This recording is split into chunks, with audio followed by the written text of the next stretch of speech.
Hooty hoo, all my stock market gamblers. Welcome today. I'm Tall Mike. So glad you're here. Well, we got the stock market, right? We've started the year, the worst year since 2008.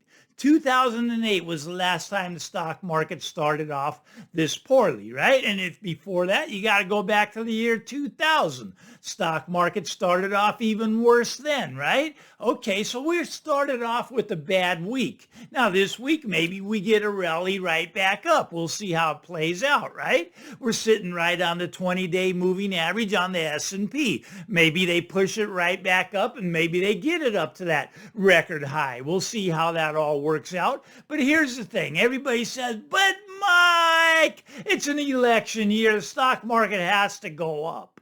Look it. 2008 was an election year. What happened? Stock market crash. 2000 was an election year. What happened? Stock market crash. Dot-com bubble and also the great financial crisis. We're sitting here 2024, an election year. Stock market does not have to necessarily go up. They're going to try to hold it up. I agree with that. Look at Janet Yellen. She's out there celebrating. She's out there celebrating this soft landing we're having. I'm telling you, the lady's just flat out crazy. Look, this is way early for any celebration to be going on. This is so far from over that you can't even believe it. They think they've won the war against inflation, 9% down to 3%. We're celebrating. We did it. We're going to come in for that soft landing. Not a chance, not a chance. Inflation by the end of this year is going to be spiking back up, back above that 9%. That's my take. Maybe your take is everything's going to deflate. And that's possible. We might get a crash this year, but we'll see how that plays out. Okay, so let's get over. Well, I would start with the real estate market. You know, a lot of people, they get so upset with me when I say the real estate market is getting ready to do a nosedive. It's getting ready to come crashing down. People get so upset. Let's put the pieces together here. All right, over the weekend, two bank failures.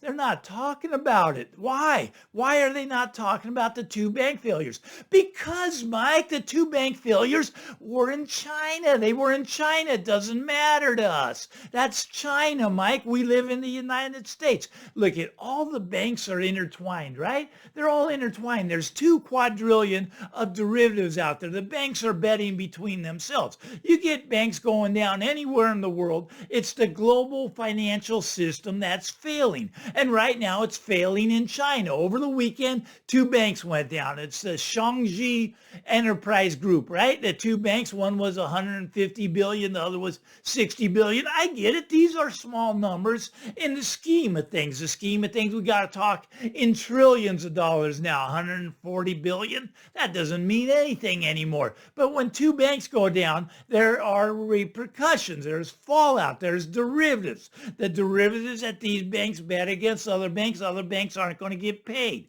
until the bailouts come. Now, there will be bailouts. But we've had 2 bank failures. They always happen over the weekend, right? They never fail in the middle of the week. Why is that? Because they don't want people going and pounding on the door saying, I want my money. No, they do it over the weekend, right? And then hopefully by Monday, they got it all resolved. They got the situation resolved. Maybe the banks will be picked up by another bank. Maybe it'll be a government bailout. We don't know exactly how that plays out, but what is happening in China?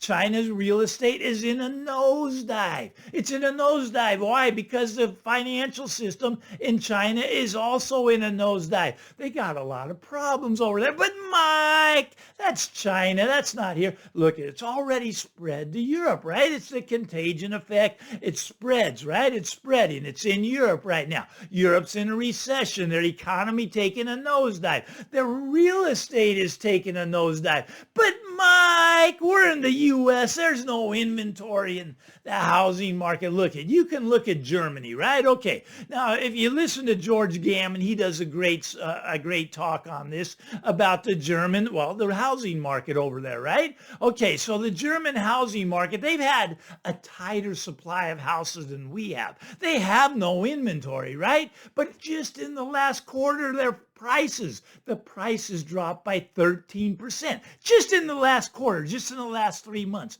down 13%. You go 3 months before that, another 10%, down 23% in 6 months. I'd call that a nosedive. It's taken a nosedive in Germany, but Mike, we're the United States. We have no inventory. Germany has no inventory. Why is it crashing there? Believe me, it's going around the world. Yes, it started in China. Yes, it moved over to Europe. It's coming to the United States. Now, why do I think that? Why do I think that? We got some big problems here, big problems. And some of them are social problems. Some of them are moral problems. Some of them are, of course, our financial system is a big problem, the banking system. But the problem is debt, right? Our government, 34 trillion. We clicked over 34 trillion in debt. But people in general are in debt. Look at my age group, the baby boomers, right? People don't have money for retirement. They really don't. How much do you think the average adult has saved? Well, if you go look at the median, it's about $5,000. $5,000 isn't going to get you anywhere close to retired, right?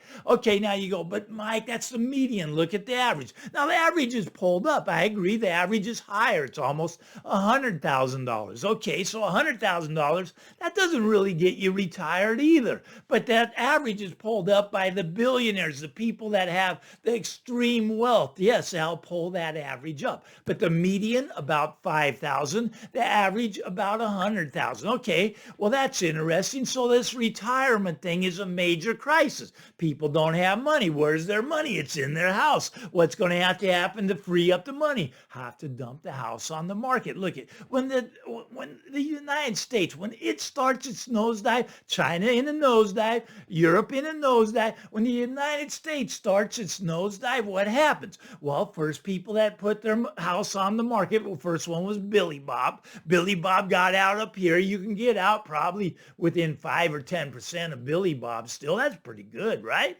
But as people put their house on the market, it's going to be a pile-on effect. It's going to be one after the other, after the other, after the other. There's going to be a death spiral going down. It's going to be the nosedive. People don't believe that. Now let's talk about a little bit more about why that's going to happen. Why is that going to happen?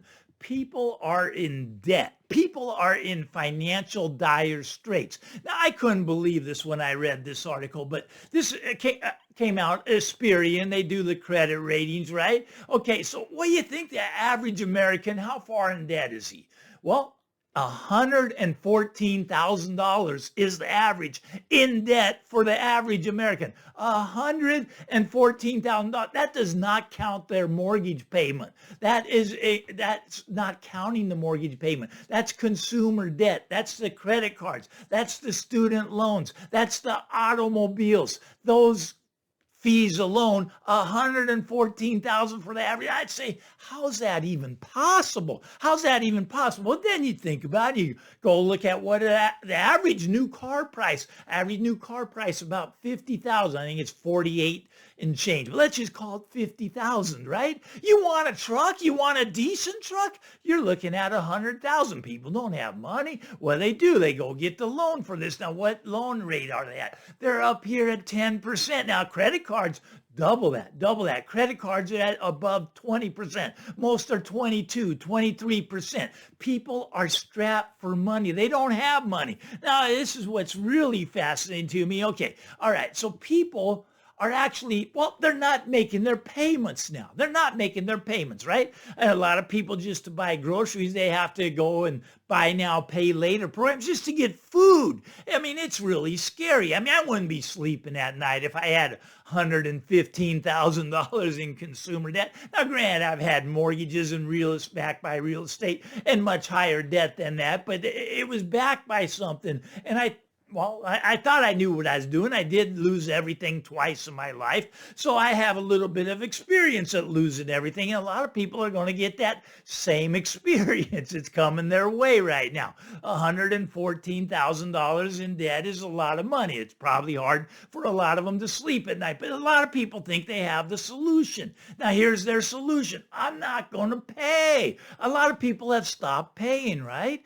Look at student loans. 40% are not paying. They've restarted them, but they can't 40% aren't paying. You see, we had that pandemic where nobody paid their bills. Nobody paid their rent. Nobody paid their car payment. Nobody paid their student loans. It was all forgiven. We went on moratoriums and we had eviction moratoriums. We went on forbearance. You didn't even have to pay your mortgage. We have programmed into the American mindset that you no longer need to pay your bills. Now, that's what's happening right now. 40% on student loans not making payments. Credit card defaults through the roof. 22, 23% added on top. They're just burying people out there. I mean, car loans, people aren't making their payment. There's 10,000 repossessions a day going on right now. 10,000 people every day losing their car, right? Okay, so they lose their car. You think they're going to be able to go out and buy a house? You think they're going to be able to hold on to the one they got? Look, they may have a beautiful home. They may have 2 brand new cars in the driveway, but these people are flat broke. They're worse than broke. They're in debt. I mean, it's incredible. I was just shocked. I was literally shocked that the average is $114,000. That's the average American's debt of just consumer debt. Now, women do a little bit better than men. Maybe they're only 100,000 in debt. Maybe men will do a little bit worse than women. Maybe they're 130,000 in debt. But here's the thing. People think they don't have to pay anymore. They think that the government's going to come and bail them out. They think they're going to get that bailout for the student loans. Well, they bail out my student loans. Won't they bail out my car payment? They don't think they have to pay. I'll just hide my car. I'll park it down the street. The repo guy will never find it. Look at credit cards. Let's run them up. Let's see if we can get some more credit cards and keep running them up. I mean, this debt thing is a big problem. Look, there's a little bit of a revolt going on right now. People, they don't want to pay any bills. Here's another bill they don't want to pay. They don't want to pay their taxes. Tax receipts are down. Now, they say we're not in a recession, so why are tax receipts dropping? Because people aren't paying. Number one, maybe they don't have money. Number two, maybe they think they don't have to pay anymore, that you can just print the money, right? You can just print taxes. We could do that, couldn't we? Couldn't we just print the taxes? Why is there a tax bill? Why not just print the money? Which do you vote for? Do you want them to just print the money? That's what they're doing pretty much anyways. Do you want to pay the tax bills? I mean, it's really the same thing, right? I mean, one's a little more honest where they're telling you, hey, you owe these taxes. You got to pay. But people aren't paying. People aren't paying. Either they don't have money or they've got in the mindset that the government is going to bail everybody out and nobody's going to pay. It's getting a little bit scary, but it's a little bit of a revolt going on. Another revolt that's going on is people taking their money out of the banks. Now, I think that's a smart revolt. I don't trust the banking system here. 2 went down over the weekend. Yes, they were in China. I get that. Intertwined. You got to understand that the banks are intertwined. It's a big problem. When 2 go down, it has repercussions. Other banks are going to fail. I'm calling for 100 this year. Probably 100 just in the United States alone. Look, during the Great Depression, 9,000 banks failed. I don't even think we have that many.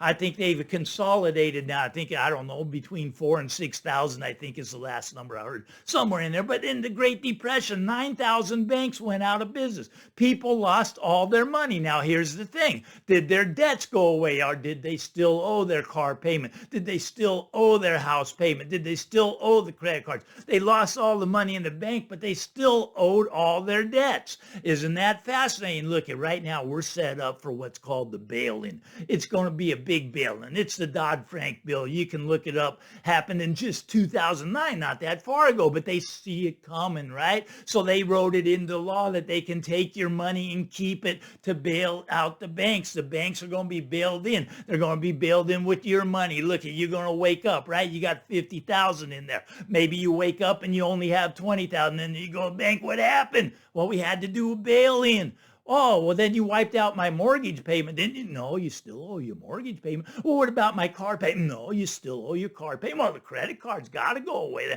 No, you still owe that, but we took your money. It's the great taking. You can read about it. It's going on. It's going to happen. It's scary stuff. Look, what's this going to do? The houses. Houses are going to take the nosedive. Why? Because nobody can afford them. Affordability is at a record low. They say, well, okay, maybe it's only like the last 50 years. You got to go back to find the record low, but I think it's the record low on recorded history. Now, according to the New York Fed, the consumer debt just climbed 228 billion. 228 billion just last quarter, consumer debt.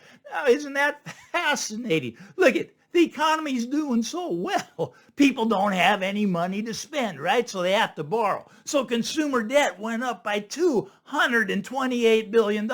What's consumer debt priced at? It's called credit cards, 22, 23%. Let's call it auto loans, 10, 11%. Student loans, I don't know what they are, but nobody pays those anyways. Anyways, we got a big problem. Houses, get ready for the nosedive. It's coming. I know I upset a lot of people, but if you do like this stuff, give me a thumbs up. Why not? I'm Tall Mike. Get out there, everybody. Enjoy the day. I'll talk to you real soon. Bye-bye now.